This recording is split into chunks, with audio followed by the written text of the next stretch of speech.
Now Cameron Smith is refusing to confirm reports that he is joining LIV Golf on a lucrative deal, instead declaring his sole focus to be winning the season-long FedEx Cup title. The world number 2 and newly crowned British Open champion will reportedly join Greg Norman's Saudi-backed Rebel Tour for a huge fee of $100 million, $144 million Australian. So stay tuned to find out all the inside details that you certainly do not want to miss. First up, Cameron Smith remains very silent on reports that he will join the Saudi League. The big question at the moment regarding Aussie golfers: will Cameron Smith join the highly controversial LIV Tour? Well, Cameron Smith of Australia remained pretty silent this past Tuesday regarding reports that he will leave the PGA Tour for the Saudi-backed LIV Golf Series. When asked about reports that fellow Australian Cameron Percy said both Smith and Australian Mark Leishman were considering a move, Smith remained focused on the playoff race. "Here, my goal is to win the FedEx Cup playoffs. I'm only here for that," Smith stated. "If I have anything to say about the PGA Tour or LIV, it will come from Cameron Smith,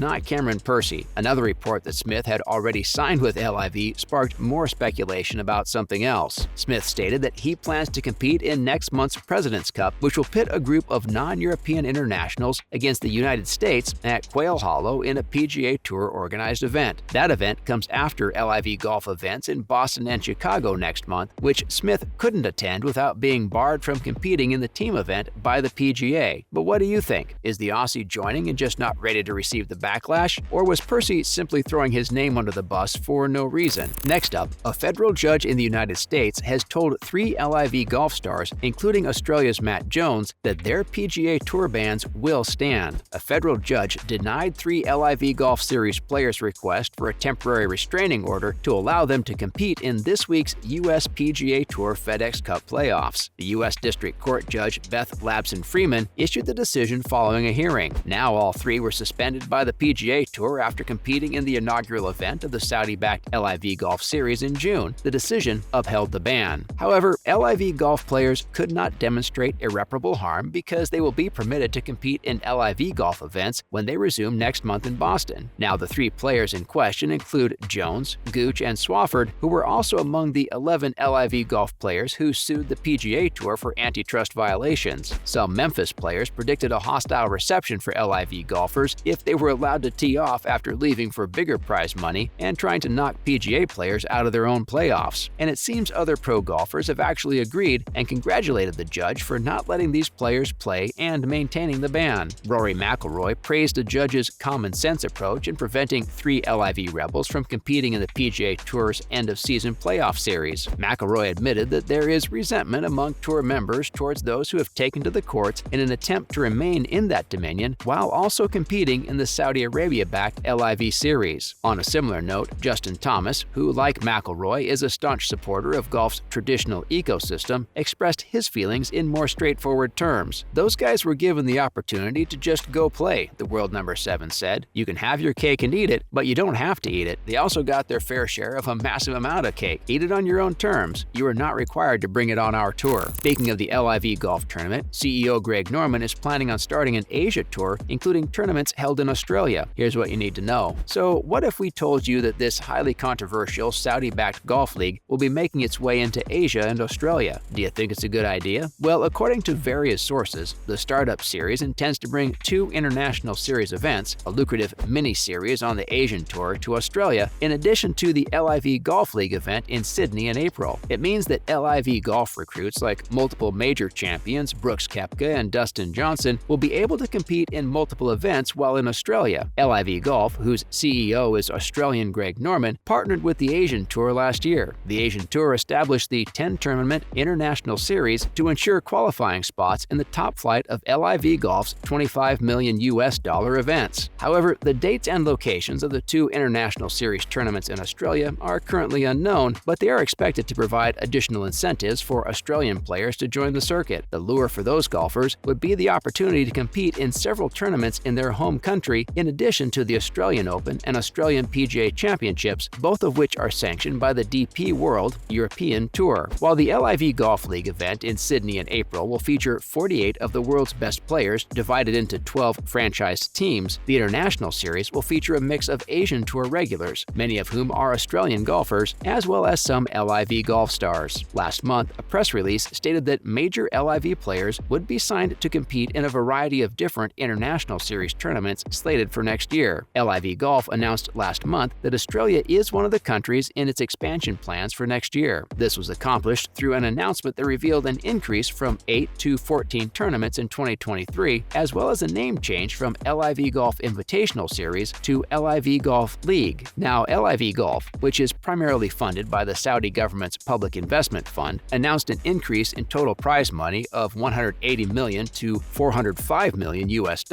Its global tournament portfolio will include at least 25 tournaments next year. The news comes as speculation mounts that world number 2 Cameron Smith and fellow Australian Mark Leishman will join the rival tour. But what do you think about the LIV Tour expanding into Australia? Will this cause more PGA players to jump ship? Finally, since we have spoken so much about the LIV golf tournaments, we thought it was only fitting to discuss why they are so controversial in the first place. So why is there so much uproar when it comes to the LIV Golf League? Why are people so upset about the Saudis being heavily involved? Well, we will dive into that. But first, what can you expect regarding these golf tournaments? Firstly, LIV is the Roman numeral 454, which is the number of holes played in each event, rather than the standard 72. There will be no cut, and golfers will play at the same time, with a shotgun start, which means that all groups of players will tee off from different holes at the same time. All 48 players will compete in a traditional stroke play format, with the lowest score after 54 holes being declared the winner. They will also be divided into 12 four-person teams. Now, in terms of what is drawing these players into this highly controversial golf league, one word: money. The Hertfordshire's event purse of £20